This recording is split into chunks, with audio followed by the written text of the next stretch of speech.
Good evening everyone. आप सबका स्वागत है आपके अपने यूट्यूब चैनल ग्लोबल सागर में।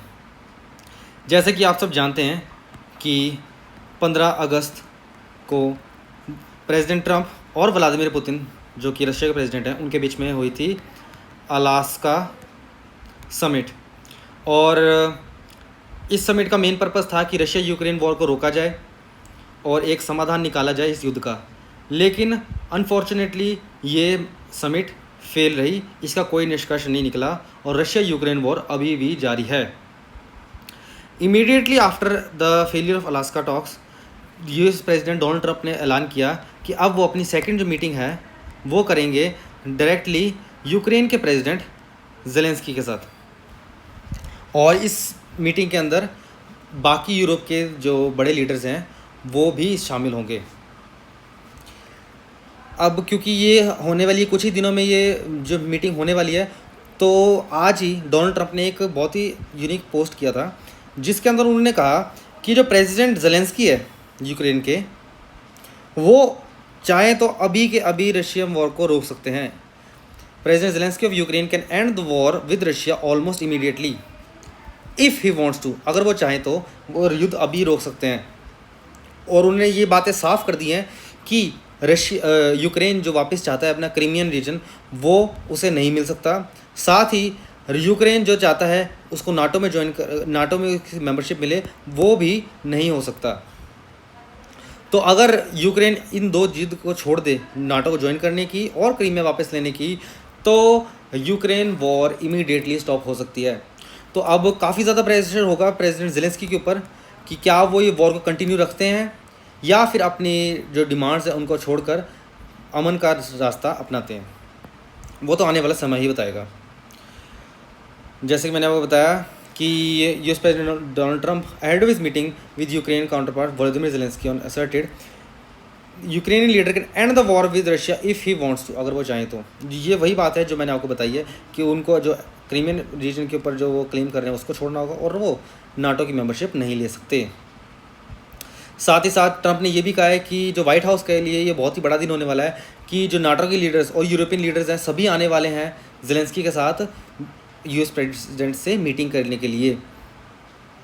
तो ये देखा जाए तो अपने आप में काफ़ी बड़ी समिट होगी, क्योंकि इतने सारे वर्ल्ड लीडर्स, वो भी दुनिया की सबसे बड़ी पावर यूएसए के साथ बैठेंगे।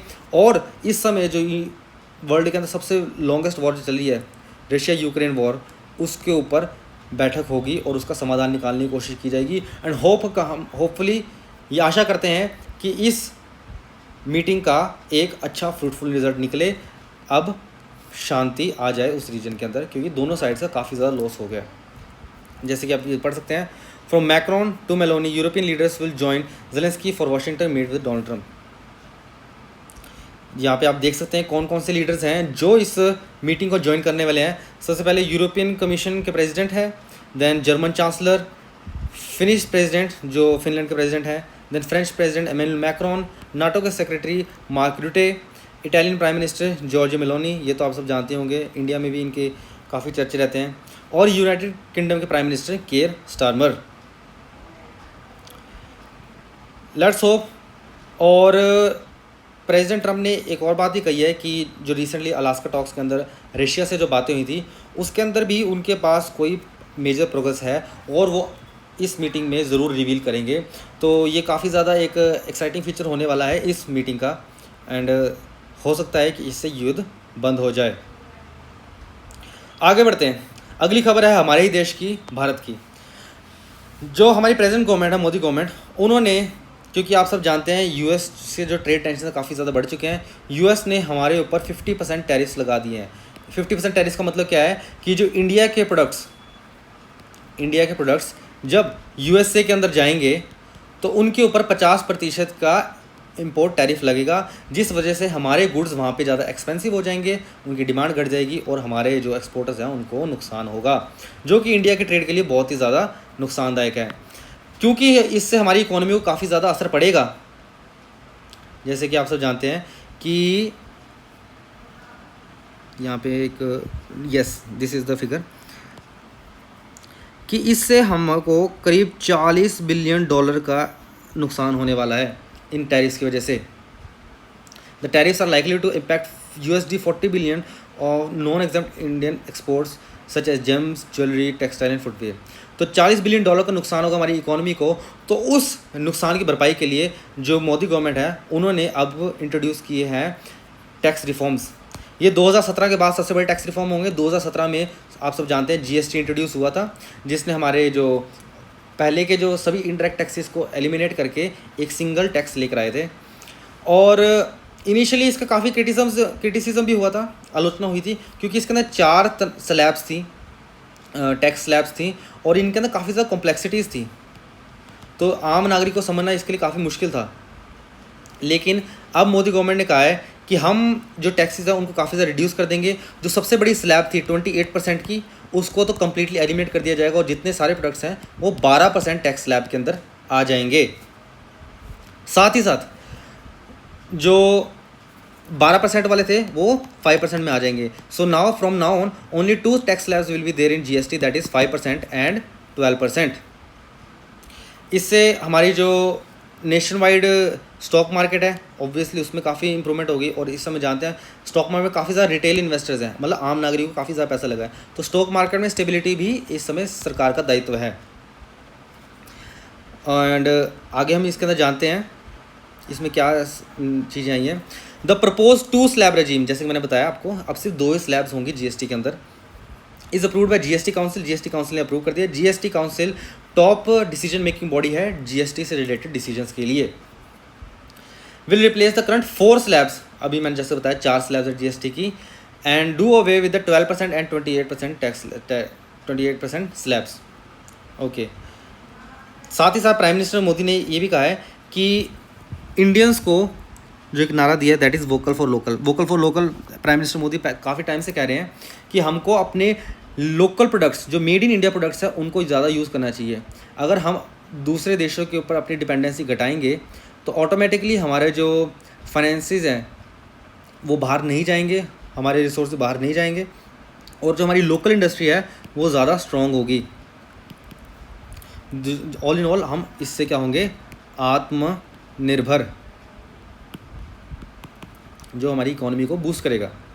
और क्योंकि आप सब जानते हैं कि अब अक्टूबर और नवंबर तो फेस्टिव सीज़न होता ही है, तो इस समय अगर हम जितने ज़्यादा लोकल प्रोडक्ट्स होंगे उनको ज़्यादा एम्ब्रेस करेंगे, उनको ज़्यादा परचेज़ करेंगे, तो हमारे जो एमएसएमईज इंडस्ट्रीज़ हैं, स्मॉल स्केल इंडस्ट्रीज़ हैं, जो हमारी कोऑपरेटिव इंडस्ट्रीज़ हैं, उनको बहुत ज़्यादा बेनिफिट होगा, हमारे फार्मर्स को बहुत ज़्यादा बेनिफिट होगा, और जिससे हमारी इकोनॉमी ज़्यादा रेजिलिएंट बनेगी। रेजिलिएंट का मतलब है जिसको बाहर से होने वाली चीज़ों पे ज़्यादा फर्क ना पड़े। जैसे कि अभी यूएस ने 50% टैरिफ लगाया हम पे, अगर हमारी इकोनॉमी रेजिलिएंट होगी तो कोई हम पर कितना % भी टैरिफ लगा ले हमको कुछ फ़र्क नहीं पड़ने वाला। तो अगर एक स्ट्रॉन्ग इकोनॉमी का यही साइन होता है कि वो रेजिलिएंट होते हैं। तो अगर जितना ज़्यादा हम अपने डोमेस्टिक प्रोडक्ट्स को यूज़ करेंगे उतनी ज़्यादा हमारी इकोनॉमी रेजिलिएंट होगी। एंड आज की लास्ट खबर वो है टेक्नोलॉजी से रिलेटेड। जैसे कि आप सब जानते हैं लास्ट ईयर नासा और इसरो ने एक प्रोजेक्ट अप्रूव किया था, that was Nisar. Nisar stands for NASA ISRO synthetic aperture radar. तो जो सिंथेटिक अपर्चर रेडार है ये अर्थ की बहुत ही एडवांस इमेजेस लेगा, और ये अपने आप में state of the art technology होगी। इससे ज़्यादा एडवांस रेडार अभी तक स्पेस में लॉन्च नहीं किया गया था, लेकिन अब ये माइलस्टोन अचीव कर लिया गया है। जो दुनिया का सबसे लार्जेस्ट रडार एंटीना है वो ऑर्बिट में पहुंचा दिया गया है। आइए हम पढ़ते हैं इसमें क्या है। In a landmark achievement of the global space cooperation, NASA and ISRO have successfully deployed world's largest antenna in orbit. That is 33-foot antenna part of NASA synthetic aperture radar mission. तो ये जो एंटीना लगाया है, जो radar antenna लगाया है, ये मैंने जैसे बताया निसार मिशन का ही पार्ट है, और निसार मिशन के एक्चुअली मल्टीपल फेजेस में होगा। तो ये एक वन ऑफ द फेज़ है निसार की। और अगर हम इसकी बात करें तो इसकी बेनिफिट्स क्या होंगे। It works like a powerful camera lens stimulating larger antenna to produce higher resolution images.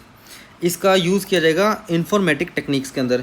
जो भी टेक्निक्स होती हैं जो रियल टाइम डेटा को यूज़ करती हैं इमेजेस के थ्रू, जैसे कि हमारा डिज़ास्टर मैनेजमेंट हो गया, वेदर फोरकास्टिंग हो गया, उन सब टेक्नोलॉजीज़ के अंदर इसका यूज़ किया जाएगा।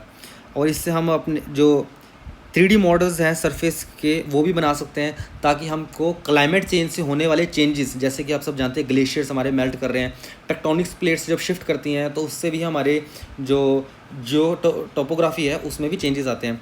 तो उनको भी बहुत क्लोजली हम इससे मैप कर पाएंगे, उनकी स्टडी कर पाएंगे और ह्यूमन लाइफ को बेटर कर पाएंगे। तो ये बहुत ही ज़्यादा एक एडवांस कह सकते हैं टेक्नोलॉजी है, और काफ़ी ज़्यादा प्राउड मोमेंट भी है इंडिया के लिए कि इंडिया इस मिशन का पार्ट है और हमने सक्सेसफुली इसका फर्स्ट फेज़ लॉन्च भी कर दिया है। होपफुली ये एंटायर निसार मिशन हम 2000 नेक्स्ट ईयर या फिर उससे अगले साल 2027 तक कंप्लीट कर लेंगे, और इंडिया की जो टेक्नोलॉजी का एडवांसमेंट है वो पूरे वर्ल्ड में फेमस होगी।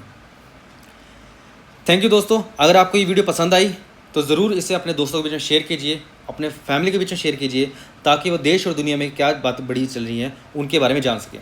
थैंक यू एंड जय हिंद।